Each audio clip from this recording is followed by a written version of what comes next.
성경 봉독하겠습니다. 신약 성경 야고보서 4장 13절부터 17절입니다.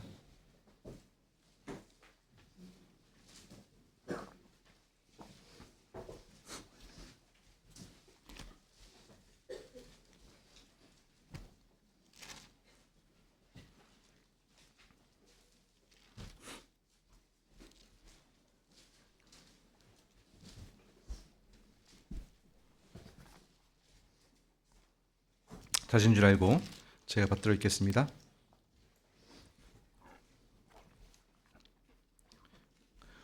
들으라, 너희 중에 말하기를 오늘이나 내일이나 우리가 어떤 도시에 가서 거기서 1년을 머물며 장사하여 이익을 보리라 하는 자들아, 내일 일을 너희가 알지 못하는도다.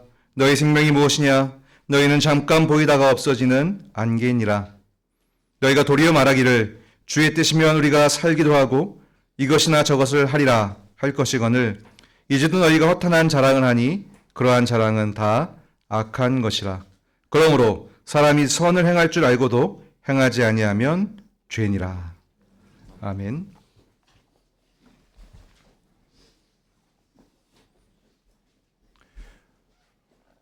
야고보서에는 구약의 잠언이나 전도서처럼 하나님을 경외하는 신자들이 구체적으로 어떻게 살아야 되는지에 대한 실천적 가르침들이 흥미로운 비유와 이야기 형식으로 담겨 있습니다. 그래서 흔히 신약의 지혜서라고 불리기도 합니다. 야고보서의 첫 부분 1장 1절에 이 편지를 보내는 사람과 받는 사람들이 나타나는데, 보내는 사람은 하나님과 주 예수 그리스도의 종 야고보이고 받는 사람들은 흩어져 있는 12지파입니다. 이 흩어져 있는 12지파는 유대인들만을 가리킨다기보다는 예수님의 승천과 오순절 성령 강림 이후에 일어난 교회를 가리킨다고 볼 수 있어서 야고보서에 담긴 지혜는 잠언이나 전도서도 그런 것처럼 일반 상식이나 혹은 세속적인 지혜가 아니라 주 예수 그리스도의 몸된 교회에게 하나님께서 전하시는 하늘에 속한 신령한 지혜입니다. 오늘 본문 13절과 14절에 야고보가 전하는 지혜의 말은 이렇습니다. 오늘이나 내일 어느 도시에 가서 1년 동안 거기에서 지내며 장사하여 돈을 벌겠다는 사람들이여, 들으십시오. 여러분은 내일 일을 알지 못합니다. 여러분의 생명이 무엇입니까? 여러분은 잠깐 나타났다가 사라져버리는 안개에 지나지 않습니다. 이 충고는 언뜻 장사하는 상인들에 대한 가르침처럼 보이지만 15절을 함께 묶어서 보면 주님의 뜻이면 우리가 살기도 하고 이것이나 저것을 하리라고 말씀하고 있어서 그보다는 훨씬 더 일반적이고 근본적인 교훈을 전하고 있음을 쉽게 알 수 있습니다. 이 비유적 이야기에서 비교되고 있는 것은 분명 사람과 하나님입니다. 사람의 생명은 마치 안개와 같아서 1년은커녕 하루 앞도 내다볼 수 없을 정도로 짧습니다. 그러니 뭔가를 하고자 할 때, 특히 길게 계획을 세우고 그 아래서 뭔가를 이루고자 할 때 자기의 판단과 생각보다 먼저 하나님의 뜻을 찾으라고 야고보는 사실상 경고하고 있습니다. 말씀처럼 사람의 생명은 영원하신 하나님에 비하면 잠깐 나타났다가 사라져버리는 안개와 같습니다. 예산에도 안개가 비교적 자주 끼는 편인데요. 제가 살고 있는 양평 집에는 바로 옆에 남한강이 있거든요. 그래서 일산보다도 훨씬 더 안개가 자주 낍니다. 특히나 요즘처럼 환절기 때 일교차가 심하면 거의 매일 이제 안개가 끼거든요. 그래서 이제 아침에 일어나서 마당에 나가면, 문을 열고 마당에 나가면 우리 집만 간신히 보이고요. 바로 앞집도 안 보여요. 안개가 자욱하게 껴서. 동네가 가까이 집들이 많이 있는데 동네가 전혀 보이지 않고요. 하얗게 뒤덮여 있습니다. 그래서 이제 앞에 나가서 맑은 공기 마시고, 일산도 공기가 좋은데 제가 사는 양천 집은 뭐 비교할 수 정도로 공기가 좋습니다. 네.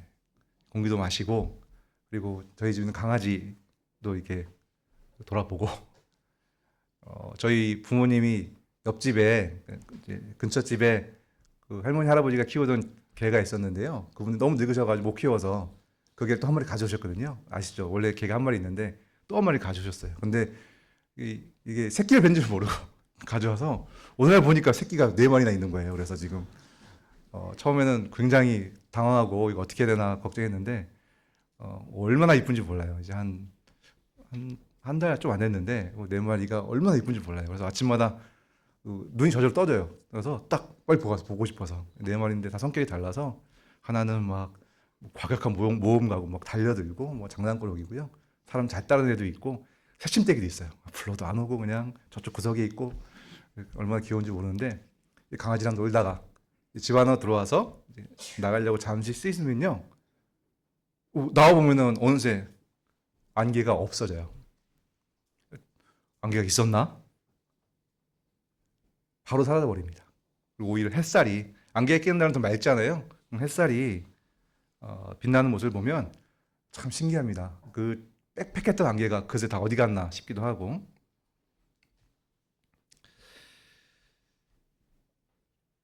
하나님 앞에 사람의 삶이 그렇다는 것입니다.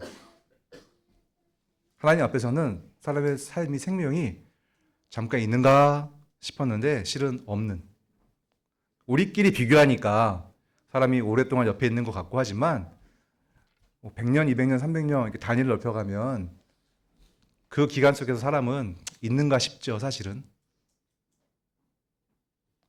이사야 선지자가 모든 육체는 풀이고 그 모든 아름다움은 들의 꽃과 같다고 했죠. 근데 풀은 마르고 꽃은 시든다, 이렇게 말했습니다. 잠깐 펴있는 꽃 같은 게 인생이죠. 사실 하나님은 시작도 끝도 없는 영원한 분이십니다. 그에 비해 사람은 시작과 끝이 있습니다. 그래서 사실 영원하신 하나님, 그분의 살아계심에 비하면 사람의 삶은 안개만도 못합니다. 아예 없는 것이라 해도 사실 과한 말이 아닙니다. 성경의 첫 부분, 우리가 다 알고 있는 창세기 1장부터 3장은 사람을 포함한 모든 우주 만물이 하나님께서 창조하심으로 시작되었다라고 밝히고 있습니다. 그럼 믿으시죠? 네, 했어요. 네. 찬이가, 네. 아멘 하는 거예요. 뿐만 아니라 성경은 사람을 포함한 우주 만물이 존재하고 그것이 시작되고 그리고 그것이 뭐 존재할 때 과정이 있겠죠. 그 과정, 그리고 이제 그것이 사라진다고 한다면 그 끝까지, 이 시작과 과정과 끝에 대해서 하나님께서 모두 정하셨고 또 자신이 정하신 것을 자신의 능력으로 정하신 대로 이루어내신다. 우리가 흔히 다스리신다, 섭리한다라고 표현하죠. 하나님은 그렇게 모든 우주 만물들을, 우리를 붙들고 계십니다. 그래서 사도 바울은 에베소서 1장 11절에서 하나님을 모든 일을 그의 뜻의 결정대로 일하시는 이라고 불렀습니다. 다시 말하면 모든 것을 자기의 원하시는 뜻대로 행하시는 분으로 부를 수 있었습니다. 사람의 삶이, 우리의 삶이 조금이라도 있다면 그것은 하나님께서 시작하게 하신 것입니다. 사람의 생명이 조금이라도 이어지고 있다면 그 모든 순간 그것은 하나님께서 주고 계신 것입니다. 여러분 그것 믿으십니까? 그러니 사람이 뭔가 좋은 것, 자신과 다른 사람들에게 유익한 것, 정말 의미 있는 것을 하고자 한다면, 그것을 이루고자 한다면 자기가 이런 걸 해보겠다고 정하고 이렇게 이렇게 해보겠다. 계획을 세우고 이것이 좋다라고 판단하기 전에 우리 너무 짧으니까요. 잘 몰라요.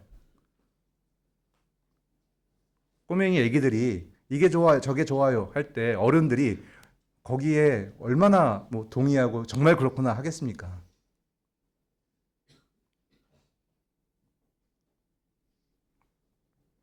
하물며 하나님 앞에 우리겠습니까? 그렇다면 먼저 영원하신 하나님, 모든 만물과 사건들을 정하시고 이루시는 하나님의 말씀을 충분히 들어야 합니다. 여기서 듣는다는 것은 단지 귀로 듣고 기억 속에 담아두는 그 정도가 아니고요. 그것을 겸손히 받아들이는 것입니다.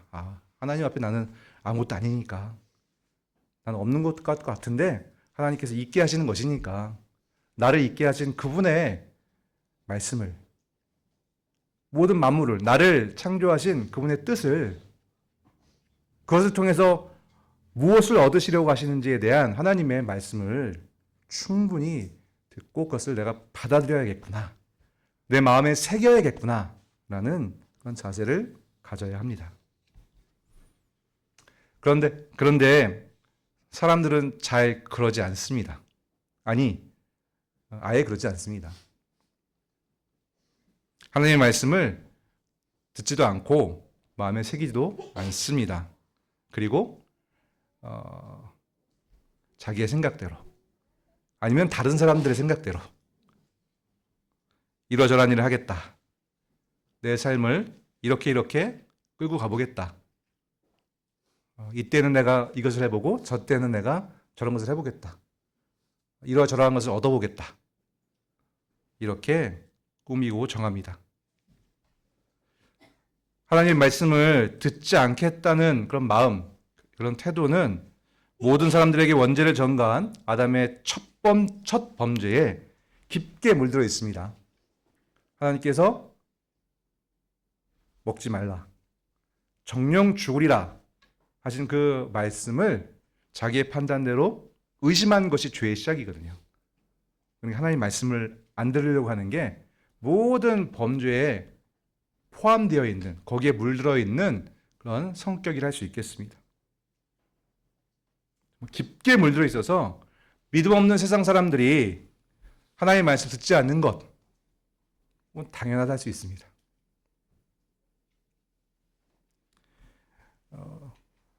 우리 개혁교회가 좀 더 원리는 14세기, 15세기에 뿌리를 두고 있지만 그래도 주요하게는 16세기, 17세기에 종교개혁의 기반을 두고 있는데요.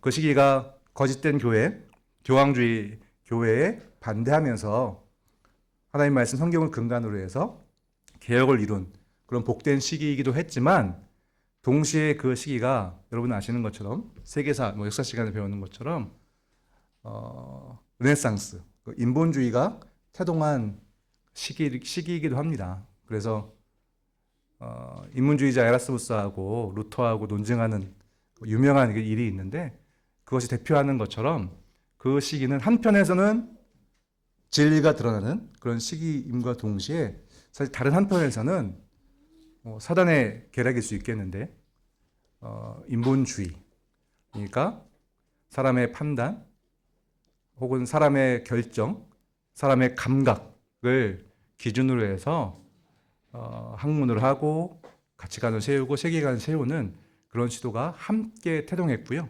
안타깝게도 지금 현대 사회는 더 많은 영향력을 미치는 것은 그런 인본주의적인 그런 세계관이 더 많은 영향력을 미치고 있습니다. 우리가 그 영향 가운데 살아가고 있죠. 그래서 우리가 일반 이제 교회를 떠나서 교우들과의 모임을 떠나서 흔히 세상으로 나가면 학생들은 학교로 가고 우리 장년들은 직장이나 혹은 이웃들을 만나는 그런 장소로 가면 하나님의 말씀을 듣는다. 뭔가 할 때 하나님의 말씀을 먼저 생각한다. 이런 일은 발견하기 쉽지 않고요. 하나님 자체를 이제는 부정해버리는 그런 시기를 우리가 살아가고 있죠. 그런데 오늘 야고보는 사실 세상 사람들에게 보라고 외치고 있지 않습니다. 말씀드렸죠? 이 야고보서는 전체적으로 교회를 향한 말씀이에요. 교회를 향해 경고하고 있습니다. 이는 세상과는 달라야 하고 거룩해야 하는 교회의 신자들에게도 하나님의 말씀을 충분히 듣지 않고 마음에 새기지 않은 채 어떤 일을 꾸미고 꾀하는 그런 잘못이 있을 수 있음을 암시하고 있습니다. 실제로 교회 안에 어떤 사람들은, 어떤 신자들은 예배도 드리고 헌금 생활도 하고 봉사도 하고 기도도 하고 성도 간의 교제도 하는 그런 행위를 하지만 자기의 생활을 할 때, 그러니까 교회에서, 형식적인 교회 안에서 흔히 우리가 종교생활이라고 하는 같은 우리 교우들끼리, 신자들끼리 서로 볼 수 있는 그런 행위가 아니라 집에서, 직장에서, 학교에서 보지 않는, 오히려 세상 사람들이 많이 보는 그런 삶의 영역 가운데서 뭔가를 할 때, 뭔가를 이루고자 할 때, 뭔가를 얻고자 할 때, 그 계획을 세울 때, 이때 하나님의 말씀을 충분히 듣지 않고 그것을 마음에 새기지 않고 마치 모든 과정이 자기의 손아귀에 있는 것처럼 아주 정말 자신만만하게 그렇게 계획을 짜고 그것을 사람들에게 알리고 장기적으로 뭘 하겠다 이렇게 일을 꾸미는, 도모하는 그런 경우가 굉장히 많습니다. 예를 들어 보겠습니다. 성경에서 예를 들어야 우리 성도들이 이제 시험에 빠지지 않습니다. 뒤에 야고보서 5장이 나오는데 5장을 보시면 제가 5절까지 한번 읽어볼게요. 들으라 부한자들아, 너희에게 임할 고생으로 말미암아 울고 통곡하라. 너희 재물은 썩었고 너희 옷은 좀 먹었으며 너희 금과 은은 녹이 쓸었으니 이 녹이 너희에게 증거가 되며 불같이 너희 살을 먹으리라. 너희가 말세에 재물을 쌓았도다. 보라, 너희 밭에서 추수한 품꾼에게 주지 아니한 삭시 소리 지르며 그 추수한 자의 우는 소리가 만군의 주의 귀에 들렸느니라. 너희가 땅에서 사치하고 방종하여 살육의 날에 너희 마음을 살찌게 하였도다. 전체적인 어조를 보면, 그리고 마지막에 심판에 대한 내용을 보면 여기 지금 경고하고 있고 비판하고 있는 이 행위가 믿지 않는 그런 악한 부자들에 대한 그런 가르침으로 우리 볼 수가 있겠는데요. 그런데 전체 흐름을 보면 간접적으로 성도들에게도 반면교사처럼 성도들도 그래서는 안 된다라는 교훈을 주는 부분입니다. 악한 부자들에게 울고 통곡하라고 하고 있죠. 왜냐하면 마지막 날에 이제 혹독한 심판을 받는데 그 구했던 재물이 썩고 옷도 젖먹고 금은이 녹슬고 그 녹들이 살까지 먹을 것이다 라고 아주 무서운 말씀을 주고 있습니다. 왜 이런 심판이 있는가? 3절에 보면 그냥 말세에 재물을 쌓았다 되어 있죠. 아주 짧게 말하고 있습니다만 성경에 말세에 관한 우리 주님의 가르침이 많고 말세에 어떤 일이 있을지, 사실은 말세에 우리가 우리 주님 말씀뿐만이 아니라 사도들 선지자를 통해서 말세에 있을 일들 충분히 알고 있잖아요. 그 중에 하나가 돈을 구하는 거거든요. 돈을 우상화하는 거거든요. 단지 그냥 돈이 필요하다 이 정도가 아니라 그것을 우상 삼아서 그것이 나에게 정말 절대적으로 필요하다. 그것을 구하는 삶을 지금 비판하고 경고하고 있는 것이죠. 사실 적극적으로는 우리 주님께서 여러분 다 알고 있는 그런 마지막 교훈처럼 말세에는 주님의 승천 이후에 교회 시대에는 교회를 이루고 복음을 전파하고 성례를 시행하고 말씀대로 살아가는 그것이 신자의 마땅한 바잖아요. 그런데 그것보다 돈을 쫓는 그런 삶을 살았기 때문에 이러한 심판을 받을 것이다 라고 경고하고 있는 것입니다. 세상 사람들은 돈이 최고죠. 돈이 자기를 살린다고 생각합니다. 당연합니다. 어떤 면에서 보면. 하나님이 없기 때문에 그렇습니다. 그런데 무서운 것은 신자들도 그러한 흐름에 휩쓸려 갈 수 있다는 것입니다.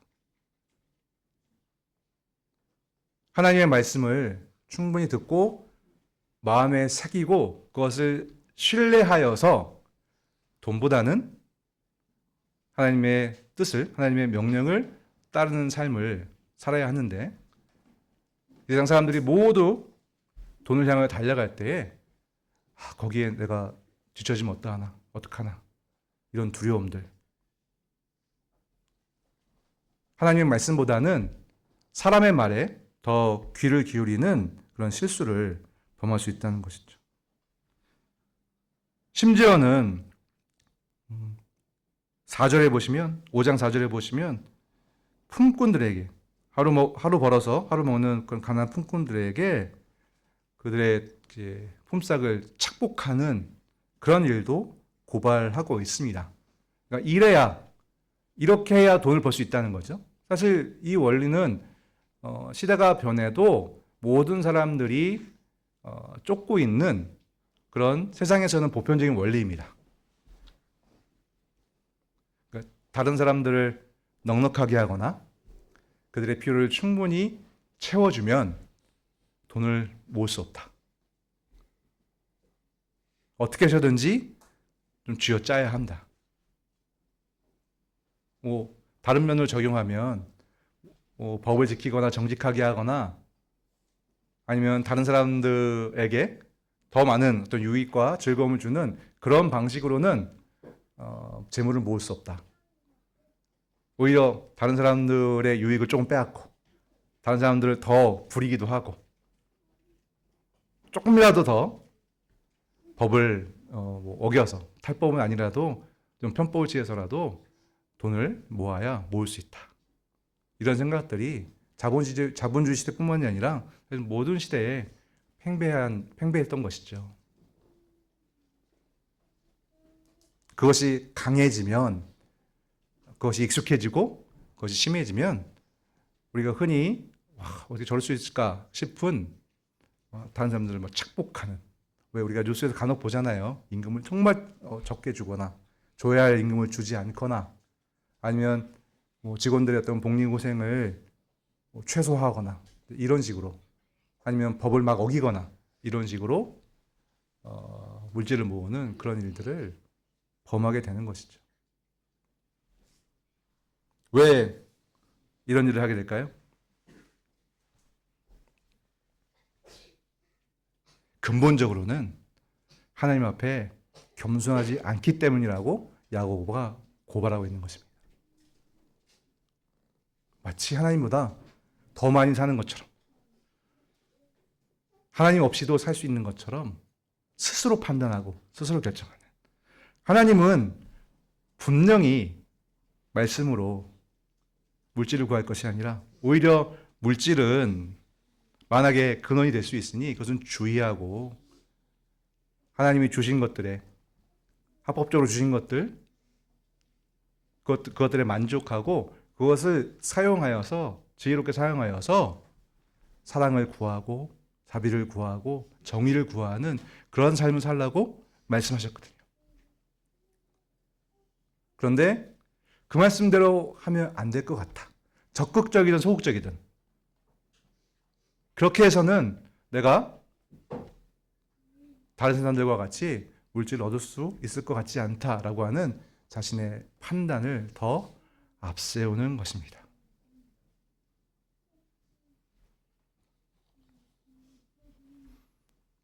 제가 한 가지 도전을 좀 드릴까요? 좀 조심스럽긴 한데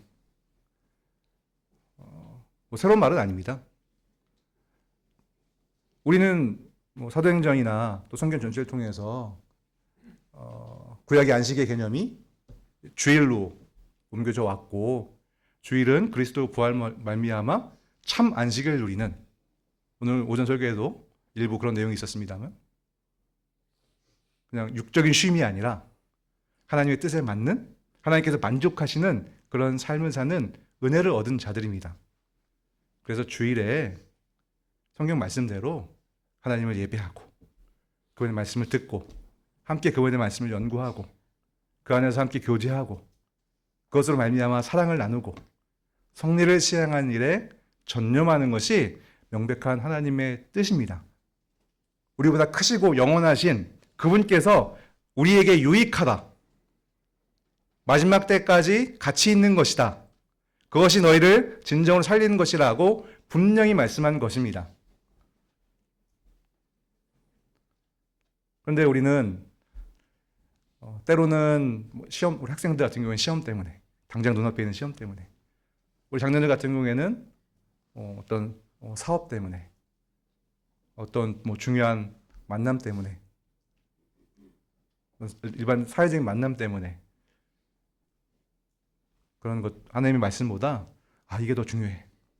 적극적이든 소극적이든, 그러니까 마지못해 그러든 아니면 적극적으로 그러든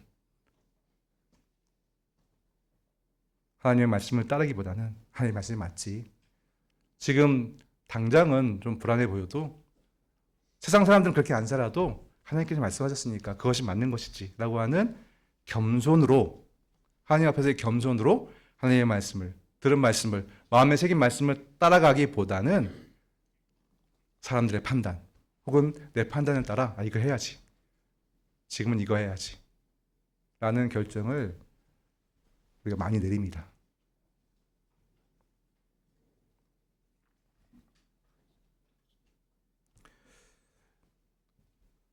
이러한 교만은 꼭 어떤 일을 계획하거나 행동하거나, 그러니까 장기적으로 행동하는 것, 이런 일뿐만이 아니라 사람들과의 관계 속에서 어떤 상황을 결정할 때, 또 사람들을 대할 때에도 나타나는 것입니다. 쉽게 말씀드리면 꿈을 이루거나 계획을 이루거나 이런 데에서만 적용할 수 있는 것이 아니고요. 매사에 다 적용할 수 있는 것입니다. 그러니까 매사에 우리는 하나님의 말씀을 이루려고 겸손하게 하나님의 뜻을 구하며 살아가고 판단하고 결정해야 됩니다. 마음을 움직여야 됩니다. 감정도, 우리가 감정을 잘 다스리지 못하지만 감정도 하나님의 말씀에 맞추려고 애를 써야 합니다. 또 하나 예를 볼까요? 오늘 본문 앞에 4장 11절부터 12절입니다. 역시 제가 받들어 읽겠습니다. 형제들아, 서로 비방하지 말라. 형제를 비방하는 자나 형제를 판단하는 자는 곧 율법을 비방하고 율법을 판단하는 것이라. 내가 만일 율법을 판단하면 율법의 준행자가 아니요 재판관이로다. 입법자와 재판관은 오직 한 분이시니 능히 구원하기도 하시며 멸하기도 하시느니라. 너는 누구이기에 이웃을 판단하느냐. 서로 비방하지 말라는 것이 하나님의 교훈입니다. 하나님께서 우리에게 주신 가치입니다. 형제를 비방하고 판단하는 것은 율법을 비방하고 판단하는 것이라고 야고보가 가르치고 있습니다. 왜냐하면 내 이웃을 사랑하기를 내 몸같이 하라 라고 하는 우리 주님의 명령을 전혀 따르지 않는 것이기 때문에 그렇습니다.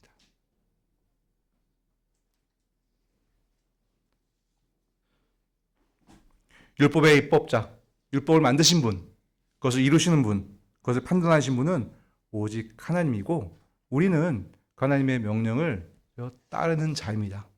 그것이 하나님이 주신 교훈이죠.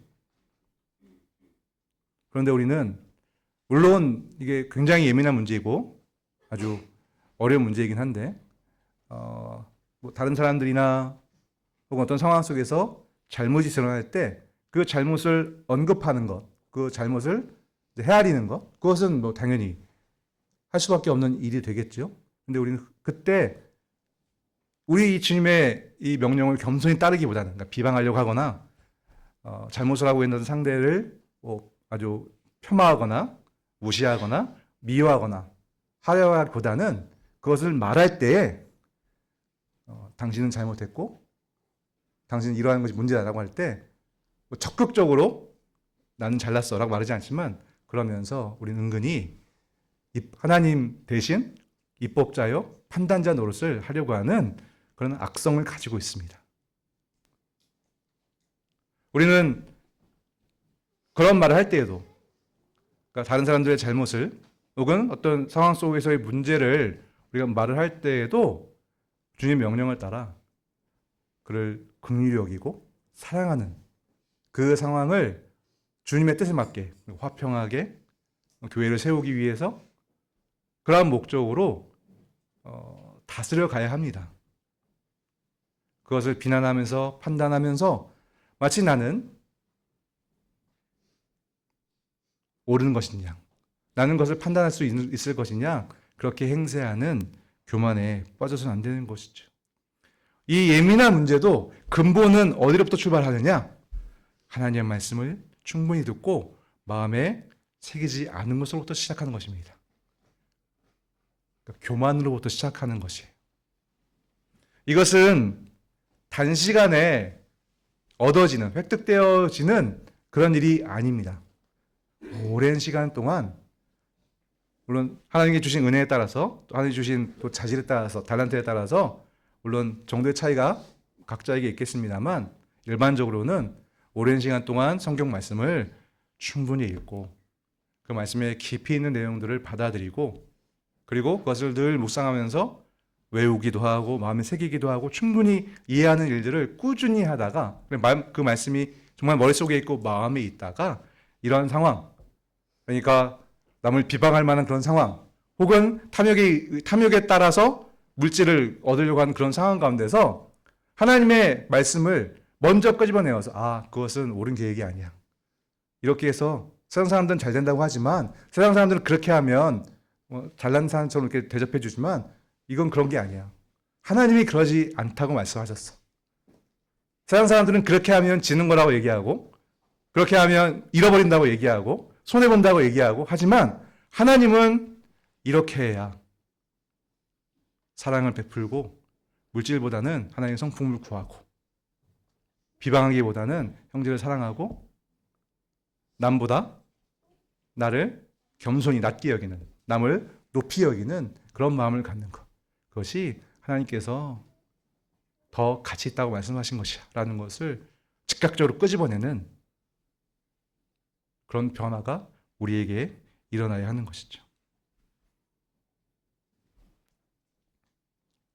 야고보는 만약에 그렇게 하지 않고 매 순간, 사도 바울은 항상 믿음으로 하라라고 말씀하였는데요. 매 순간 믿음으로 하지 않고 하나님의 말씀으로 하지 않고 하나님 앞에서 겸손으로 하지 않고 뭔가 내가 해보겠다, 이뤄보겠다, 내가 얻어보겠다, 내가 지금 이것을 내 것을 만들겠다라고 하는 것들을 뭐라고 말하는가? 16절에 오늘 설교 제목이기도 한데요. 허탄한 자랑이라고 말하고 있습니다. 허탄한 자랑이라.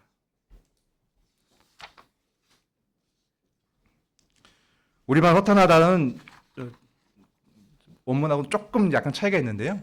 사전을 찾아보니까 우리말 허탄하다는 거짓되고 미덥지 못하다 이런 뜻이더라고요. 그런데 본문에서 허탄하다에 해당하는 그 말은 오만함 가운데 허풍을 떠는 거예요. 교만함 가운데 과대평가하는 거예요. 그게 허탄한 자랑입니다. 사랑하는 성도 여러분, 꼭 기억하십시오.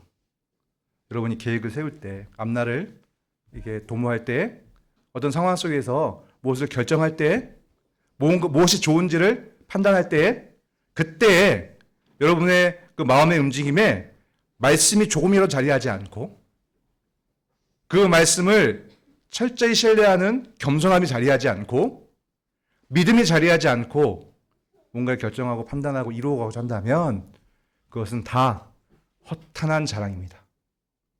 오만함 가운데 있는 허풍입니다.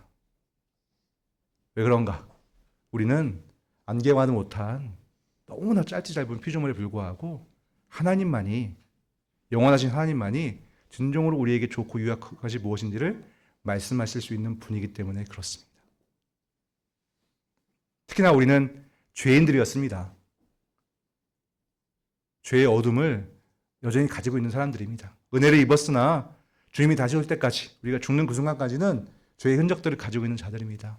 그러니 더더욱 오늘 사도의 경고를 우리가 기억하면서 마치 우리가 무슨 영화 중에 하느님 양 이렇게 해야지 저렇게 해야지 영원히 사는 존재처럼 이것이 좋지 저것이 좋지 말할 것이 아니라 우리는 좀 안개만도 못한 짧디 짧은 사실 없는 것과도 마찬가지인 그런 피조물이구나. 나에게는 정말 옳은 것이 없구나. 나에게는 정말 가치 있는 것이 없구나. 그러니 하나님의 말씀을 따라야겠구나 라고 하는 그런 확고한 겸손, 하나님 말씀에 대한 신뢰로 우리가 무엇을 이루어야겠다라고 마음을 먹어야 할 것입니다. 그것이 우리의 삶을 정말로 윤택하게 하는, 정말로 가치 있게 하는 유일한 길입니다. 오늘 설교 초대에 말씀드렸던 것처럼 그래서 오늘 야고보서 4장 13절부터 17절에 있는 이 이야기는 굉장히 큰 이야기입니다. 어쩌면 성경 전체를 관통하는 이야기일 수 있고 당연히 야고보서도 관통하는 이야기입니다. 앞에 야고보서 4장 10절 우리 같이 한번 읽어볼까요? 시작. 주 앞에서 낮추라. 그리하면 주께서 너희를 높이시리라. 우리 스스로를 높이려고 하지 마십시오. 절대로 성공하지 못합니다. 하나님 말씀 없이, 하나님 없이 내가 나를 높여보겠다. 내가 나를 완성시켜보겠다. 내가 나를 뭔가 가치 있는 것으로 해보겠다. 100% 실패합니다. 오히려 하나님 앞에 여러분을 낮추십시오. 그리고 그분의 말씀을 들으십시오. 그분의 말씀을 철저히 신뢰하십시오. 우리는 당장 앞일도 모르는 짧은 존재들이니까 우리가 지금 바라는 것, 우리의 욕구, 그것은 결코 뭔가를 이룰 수 없다는 겸손을 보이십시오. 나와 같은 사람들이 이렇게 해야 돼, 저렇게 해야 돼 라는 것이 하나님의 말씀과 일치하지 않으면 아무리 많은 사람들이 그 길을 간다, 그것을 도모한다고 할지라도 거기에 동참하지 마십시오. 모두 허탄한 자랑입니다.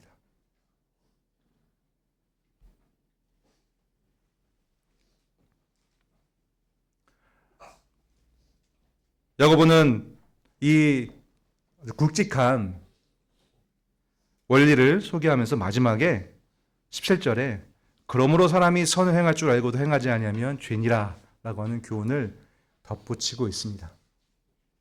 아시다시피 이 야고보서는 2장에서 행함 없는 믿음에 대해서 굉장히 경고를 주고 있습니다. 행함 없는 믿음은 죽은 믿음이라. 그러니까 참 믿음은 반드시 행함이 있다는 뜻이죠.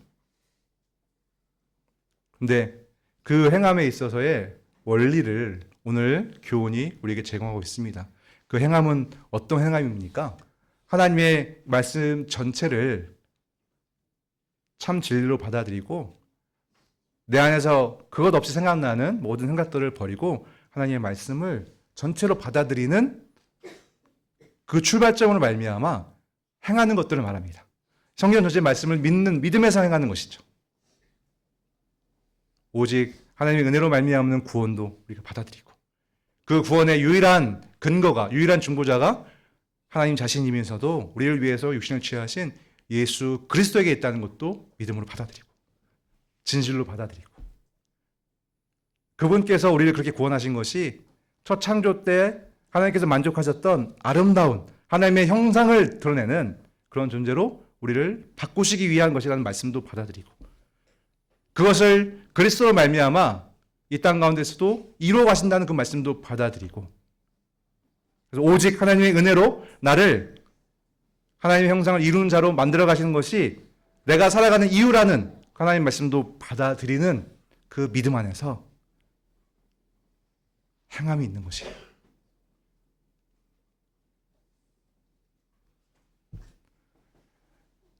바라기는 현장교회 온 교우들이 오늘 교훈이 주고 있는 그런 절대적인 겸손, 교만을 부리지 않고 하나님 앞에 나를 인정하고 하나님의 말씀 앞에 있는 나를 인정하고 하나님의 말씀을 전폭적으로 받아들여서 그분의 말씀만을 따르는 것, 그분의 말씀만을 이루는 것이 진정한 유익이구나, 그것이 나를 높이는 것이구나 라는 그런 확신 가운데 살아가시기를 간절히 당부드립니다.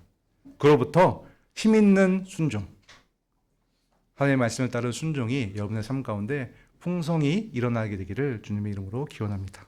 기도하겠습니다.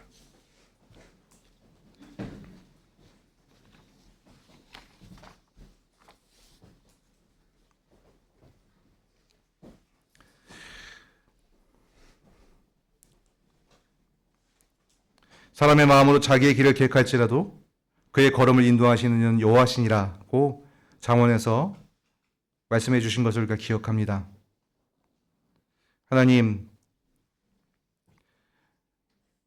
우리의 모든 것이 시작과 과정과 끝이 또 하나님께서 약속하신 그 영혼이 다 하나님께 붙들려 있고 하나님께서 주시는 것이고 하나님께서 이루시는 것이고 하나님께서 계획하신 대로 되는 것인데 어찌 그 하나님의 말씀을 듣지 않고 어찌 그 하나님의 뜻을 구하지 않고 이것을 해보겠다 저것을 해보겠다라고 일을 꾸미겠습니까? 하나님, 이 명백한 그런 사실 앞에 당연히 겸손해야 된다는 이 사실 앞에 우리가 진실하지 못했음을 하나님 앞에 고백하오니 우리를 불쌍히 여겨 주시옵소서. 아직도 연약하여서 우리의 믿음이 온전지 못하여서 매사에 하나님의 말씀을 앞세우지 못하는 여전히 우리의 죄된 마음을 따르는 혹은 세상 사람들의 음성에 귀를 기울이고 그것을 따르고자 하는 그 출발점을 가지고 있음을 하나님께 고백합니다. 하나님 우리를 불쌍히 여겨 주시옵소서. 하나님 오늘 야고보가 교훈하고 있는 그 교훈대로 정말 우리는 안개봐도 못한 정말 짧은 그런 존재임을 기억하고 하나님 앞에 무엇도 내세울 수 없는 그런 존재임을 기억하고 하나님의 말씀을 듣지 않고 그 말씀으로부터 하지 않는 것은 모두가 허탄한 자랑이라는 것을 항상 인정하면서 오직 그분의 말씀이 바라보게 하는 것, 하나님의 말씀이 지시하는 것, 하나님의 말씀이 옳다 하는 것, 의미 있다는 것을 구하는 우리가 될 수 있도록 하나님께서 현장교회 온 교우들의 마음을 이끌어 주시기를 간절히 기도합니다. 그리하여서 점차 하나님의 살아계심이 더욱더 가려지고 있는 어두운 이 시대에 참된 삶으로 진실된 말로 순종으로 하나님의 살아계심을 강력하게 증언하는 그런 능력 있는 삶을 살아갈 수 있도록 현장교회 온 교우들을 이끌어 주시옵소서. 예수 그리스도의 이름으로 기도드립니다. 아멘.